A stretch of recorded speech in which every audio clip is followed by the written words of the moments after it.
Democracy dies in darkness. So says the party of democracy. But wait, hold on. Ain't they the same party that is currently in the process of staging a coup to replace their own incumbent? And to replace him with who? A DEI candidate? Wait, no, they say she's a top candidate. But all the political theater, which is out of control, by the way, seems to suggest that we're being lied to. Stay tuned. We're going to talk about all of that and more. Let's get it.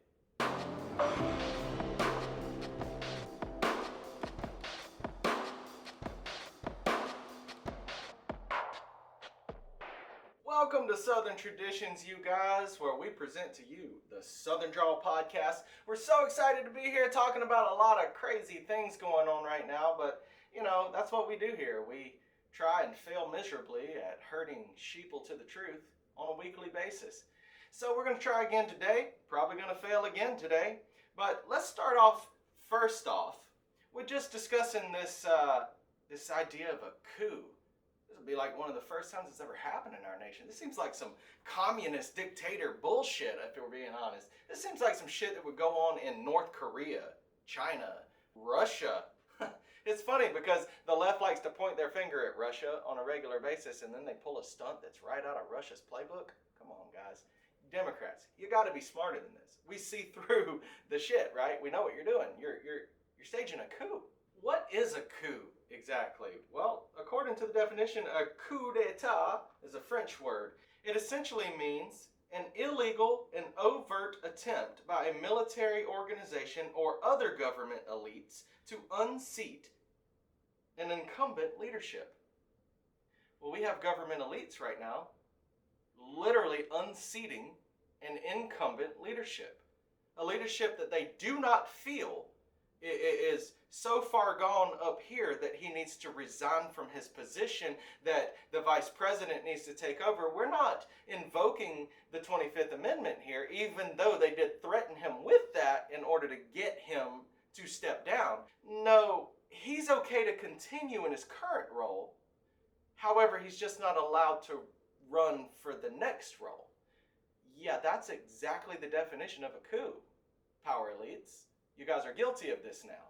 And in doing so, the democracy dies in darkness party of democracy has literally just sidestepped democracy, sidestepped the voters' rights to elect their own candidate, sidestepped the American people's constitutional rights to be a part of the democratic election process, to not elect, but to select their own candidate, their own chosen person.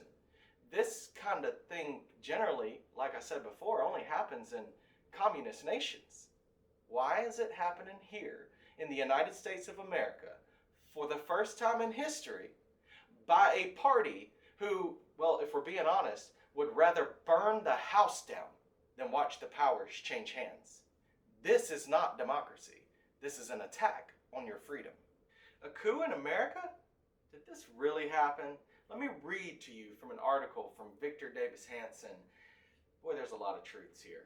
Victor Davis Hanson says, in March 2020, all the major Democratic primary candidates abruptly, mysteriously, and in near unison withdrew from their presidential race, ceding the nomination to Joe Biden. Yet Biden had lost the first three races in Iowa, New Hampshire, and Nevada, and only won his first victory in South Carolina. Suddenly, on the eve of the Super Tuesday mega primaries, the candidacies of frontrunner Bernie Sanders, Pete Buttigieg, Elizabeth Warren, and others simply evaporated. The fear of a frontrunner, Sanders' socialist victory and nomination, and thus an enviable landslide victory to incumbent Donald Trump in the general election, had prompted the donor class and shadowy political insiders to act. And they did so by choosing a perceived moderate, old Joe Biden from Scranton. That required the coerced departures of all his far-left rivals, who had hitherto performed much better than Biden in the primaries. So essentially, guys, all of the frontrunner Democrats dropped out of the 2020 race because some power elites said, we're putting Joe Biden in place. He's going to be the guy. We're going to support him. Everybody else is going to support him, including you. Even though you're leading in the polls and all this stuff. No, you're going to drop out of the race and you're going to do what we said. Because this is the definition of authoritarian control.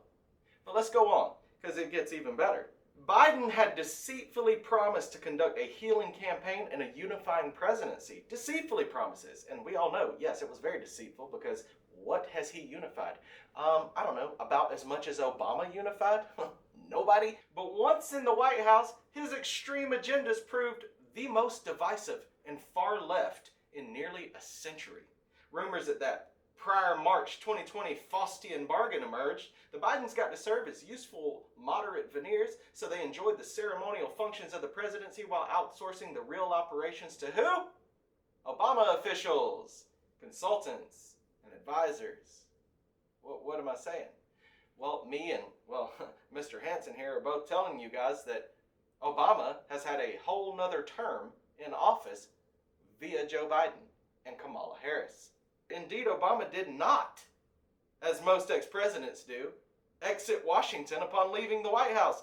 No, he bought a mansion in D.C. and stayed nearby. Why? Because he's running the show, guys. Democrats demonized anyone critical of Biden's obvious mental decline. They're smearing crested during Biden's now aborted 2024 election bid, even as Biden could no longer display even a veneer of mental and physical engagement. Polls revealed an impending Trump landslide victory in November and a massive Democratic loss of Congress. So suddenly, on a Sunday, July 21st, just days before state ballots were formalized with names of the party's official nominees, and on the eve of the Democratic convention, party bosses, mega donors, and of course, Obama puppeteers went into action for yet a third time. They repeatedly threatened candidate Biden with a complete loss of any further campaign funding and raised the specter of invoking the 25th Amendment to end his presidency should he not suddenly withdraw from the race. And now suddenly, in a backdoor deal, a behind-the-curtains type maneuver, the Democrats just said, you know what? The democratic process, the election process, democracy, that doesn't mean anything. Nothing means anything but winning. That is all that matters. The people don't matter. The votes don't matter. The democratic process, the electoral process. None of that matters. Winning is all that matters. They took the communist approach, which kind of makes sense. I mean, Kamala advocates for communism. Oh, wait, no, she's a socialist. Oh, she doesn't believe in communism. No, she believes in America. She's for the people. It's a people thing. It's a people thing. We're going to run a people candidacy. No, we're not. No, we're not, Kamala. You're going to run a communist campaign. You are communist Kamala. They made a coup for Kamala. You're cackling Kamala. I can come up with so many names. I love all of them. They all fit you. So who's behind the coup? Well, Nancy Pelosi told Joe Biden, we can do this the easy way or the hard way. Chuck Schumer helped Pelosi by playing good cop, bad cop, saying similar things, but it was really the Obamas, Barack himself, that pushed Joe on out of the... But Barack didn't intend for Kamala to be the chosen nominee. In fact, it's rumored pretty heavily that he doesn't really think she can win. Let's listen to what White House aides and Democrat insiders have to say about what's really going on behind the scenes. First off, Biden camp suggests that the president quickly endorsed Kamala Harris to defy Barack Obama. There's buzz swirling within the Biden campaign that the president's swift endorsement of Kamala Harris was his revenge on prominent party leaders, including Barack Obama, who pressured him to bow out of the race against his will.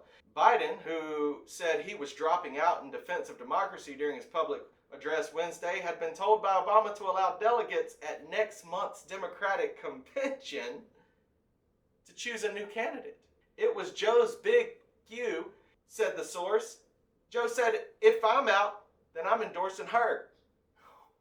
A well-placed Democratic Party source said that they have heard the same, telling the Post that Obama and former House Speaker Nancy Pelosi, as well as Chuck Schumer, wanted to hold a mini primary, which Obama believed Harris would not win.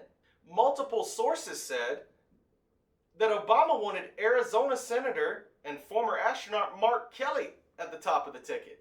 Biden's endorsement of Harris was Joe truly knifing Obama and Pelosi in the back for making him stand down, says the Democratic Party source. Barack and Michelle did finally come out Friday and endorse Kamala, but as we've all seen, boy, that is a disgusting, absolutely scripted piece of political theater that's supposed to convince us Americans that you're on board for this, Obama's. Actually, it looks like state-ran TV to me. State-ran media. You look like the Russians and the North Koreans. In other words, guys, you don't look or sound like Americans. This New York Post article goes on to quote a source close to the Biden family that says Obama knows she's just incompetent. The border czar who never visited the border, saying all migrants should have health insurance, the source says. She cannot navigate the landmines that are ahead of her. We should all be concerned about this. Your top Democratic officials, guys, the top leaders within the Democratic Party know that Kamala is absolutely incompetent to the highest degree. They know she cannot be the leader for our country. They've endorsed her, I think, as a trial run. It wouldn't surprise me if we see this ticket change again. If she's not the top qualified candidate, if the Obamas even believe that she's going to fail, then why is the media getting so angry about some of us acknowledging that she's just a DEI candidate? She's just a DEI placement. She's only where she is because of identity politics and DEI initiatives. She's only where she is because Joe Biden needed to look good on the ticket. Don't like me for saying this? Okay, I get it. It's not a nice thing to say. Which is kind of odd to me also. Why is DEI such a negative thing, left? You pushed this agenda on all of us, and now just to mention DEI is somehow offensive? I thought it was a good thing. No? Well, I guess I'm concerned then, because if you don't want her being known as DEI, should I also be concerned that anybody who's a DEI hire is probably not a good thing? Seems like that's what you're telling me, so I'm willing to get on board with it. But let's look at her qualifications, shall we? Hundreds of broadband infrastructure builders are sounding the alarm, writing that $42 billion plan to expand internet has been wired to fail. President Biden put Kamala Harris in charge of this effort back in 2021, and 982 days later, not one person has been connected. Seems pretty typical. She pretty much doesn't do anything, ever, and never has followed through on anything meaningful, ever. Kamala Harris praised defund the police movement in June 2020. Wait, isn't she a DA? Was she a DA before this? How are you defunding the very people who are out there on the streets facing criminals and putting them in positions to be prosecuted for their crimes when you are the prosecutor of crimes? Well, we found out that too, right? You locked up lots and lots of black people. You let go lots and lots of other violent criminals and criminals of all natures just because, want to be fair. You are a failure with everything that is law-related. DEI actually makes sense, actually. GovTrack.us reports Kamala Harris as being the most leftist liberal, the most far-left liberal in all of politics. All of politics. She's so far left that her values, beliefs, and pretty much everything she stands for borderlines communism, though some of you probably just call it socialism, which are kind of the same thing. While she was a senator, she joined bipartisan bills the least compared to all Senate Democrats. She just was not okay with getting along with anyone on the right. She refused to try to do anything that was bipartisan to benefit America. She ranked most politically left compared to everyone everyone in politics. She wrote the fewest laws. She held the fewest committee positions compared to everyone else that was working alongside of her. That would be like for committees, subcommittees, things like that. That would be like a ranking member or something of that nature. She just didn't do any of those things. In fact, how many fewer than everybody else? Well, Kamala comes in at big fat zeros. Zero. She held 0 positions on a committee, 0 positions on a subcommittee as either chair majority party or ranking member in the minority party. She was the second most absent in votes compared to all other senators. She just didn't even show up to do her job, man. She got bipartisan co-sponsors on the second fewest bills compared to all other Senate Democrats. But yet, she co-sponsored the 10th most bills compared to all senators. So let me get this straight. She's voting on the least amount of bills. She's not siding or trying to work with the other senators, the other side of the parties, or the other side of the aisle. She's not trying to work with them. She's not showing up even to vote in a lot of cases. But yet, she's sponsoring and promoting and essentially pushing forward the top 10 most bills of all other senators. You don't even show up to participate.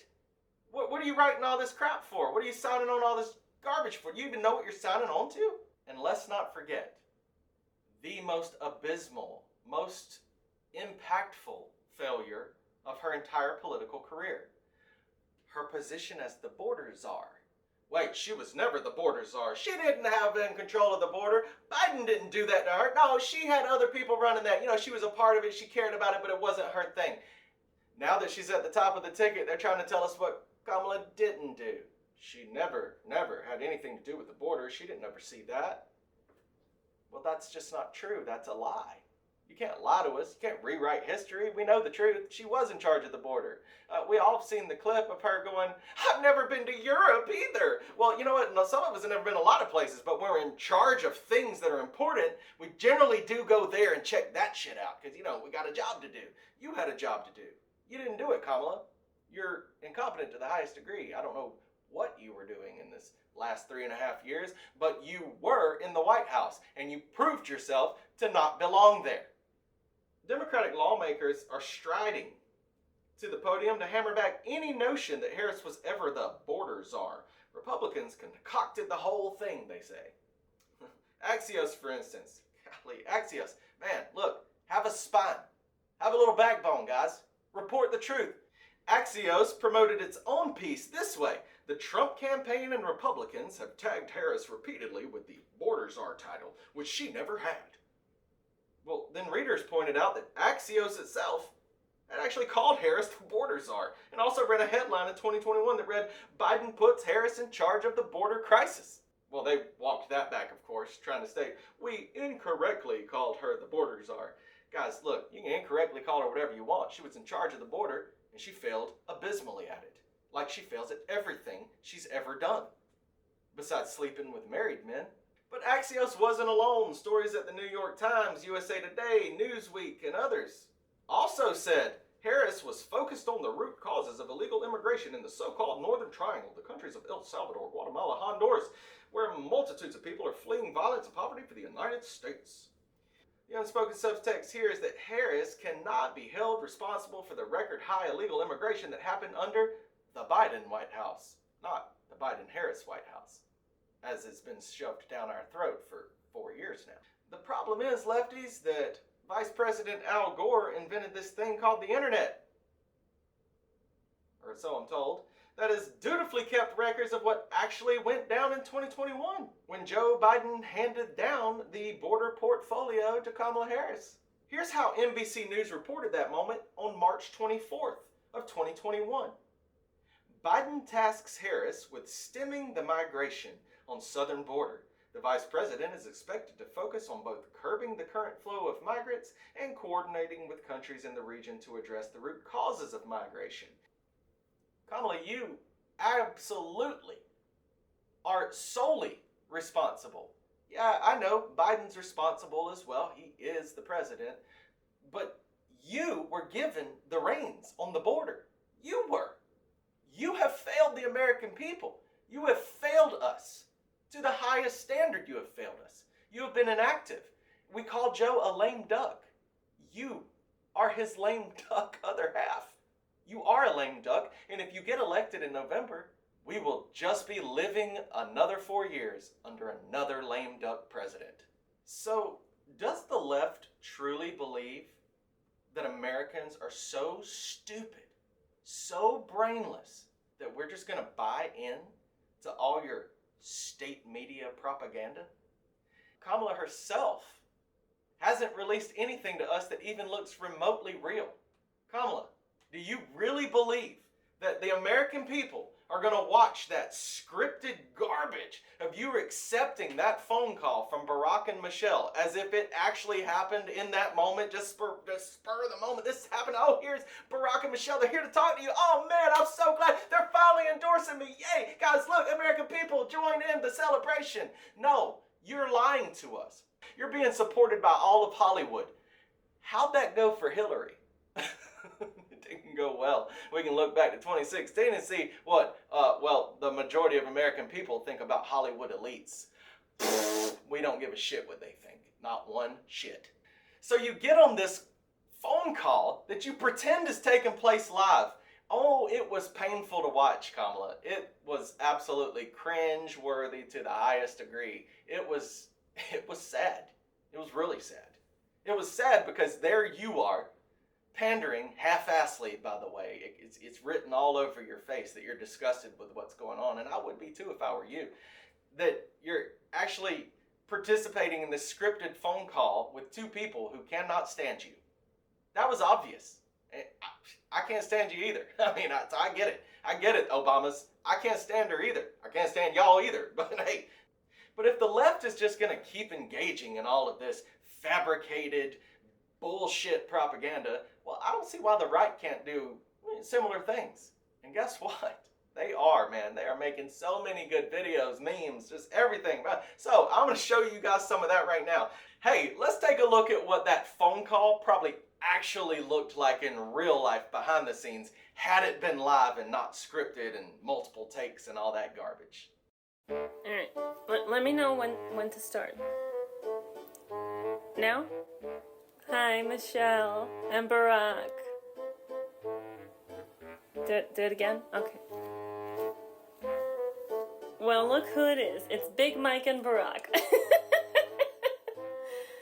Crap, alright. Take 49. Oh, thank you so much. And you know, your endorsement means so much to me. Even though I didn't have it the first time. Yes, the time to act is now. Now is the time to act. And I will be doing what we promised we will be doing. And that time is every day. Doing what we had to cut. They said to cut. I was trying something different from unburdening what has been. That was your direction. I think the American people are coming around to it. Michelle, this is the 73rd take. Alright? I have to get off my feet, you know, my knees are killing me. They're working knees, you know. It is my honor to receive your endorsement. I consider you both great friends. You have taught myself and Joe everything that we need to know about transparency. And I will lead with full transparency in this presidential campaign. Cut, yeah, we got it. That's a wrap, folks.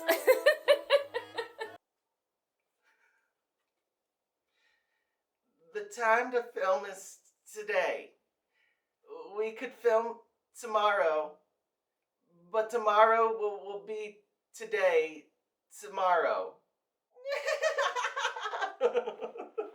Guys, look, I gotta say, this is the person that the left has put at the top of the ticket. This is the person they want to be your president. I mean, you know what? Let's take a look at what an actual presidential campaign ad from Kamala Harris would look like if she actually told us the truth. I mean, if she would just for a minute allow truth to roll off of those deceptive lips of hers, what would that campaign ad look like? I'm glad you asked, man. Mr. Escobar Jr. on X, formerly known as Twitter, posted this one. Dude, I gotta say you did an amazing job with it, and I'm happy to share it. Guys, enjoy. This is Kamala Harris's truthful campaign ad. I, Kamala Harris, am your Democrat candidate for president because Joe Biden finally exposed his senility at the debate. Thanks, Joe. I was selected because I am the ultimate diversity hire. I'm both a woman and a person of color.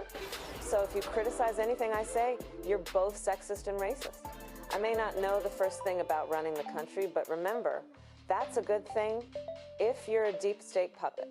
I had 4 years under the tutelage of the ultimate deep state puppet, a wonderful mentor, Joe Biden. Joe taught me rule number 1, carefully hide your total incompetence. I take insignificant things and I discuss them as if they're significant. And I believe that exploring the significance of the insignificant is in itself significant. Talking about the significance of the passage of time, right? The significance of the passage of time. So when you think about it, there is great significance to the passage of time, and there is such great significance to the passage of time. Another trick is trying to sound black. I pretend to celebrate Kwanzaa, and in my speeches, I always do my best Barack Obama impression. So hear me when I say, I know Donald Trump's type. And okay, look, maybe my work addressing the root causes of the border crisis were catastrophic, but my knowledge of international politics is truly shocking. The United States shares a very important relationship, which is an alliance with the Republic of North Korea. It is an alliance that is strong and enduring. And just remember, when voting this November, it is important to see what can be, unburdened by what has been. And by what has been, I mean Joe Biden. Guys, that's it, man. Yeah, look, that's truth. That's the way it is. You don't have to like it, but that is who the left has selected for you because you don't have the democratic electoral right to select your own candidate, or rather elect your own candidate. Nope, they're going to select it for you. This is the party of democracy? Maybe we should just start calling them the party of communism, no?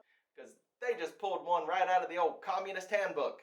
But if you liked what you see here, this is all we got for you today. We hope you've enjoyed what we had to say. Guys, we're just trying to tell you what's going on here. You don't have to like it. Hey, go vote for Kamala if you want to.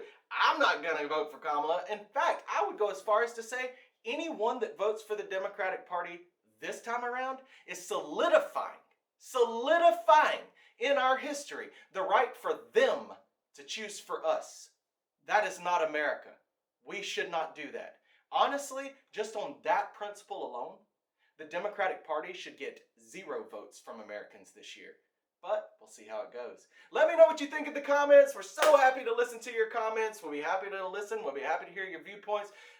We'll be more happy if you just side with us on this, but you don't have to. Hey, guys, until next time, we will see you soon. Keep checking us out. Hey, like, subscribe, comment. Hey, something, man. Get in here. Get involved. We're happy to hear from you. We'll talk to you in a few days right here at Southern Traditions on the Southern Drawl podcast. See you then. Peace.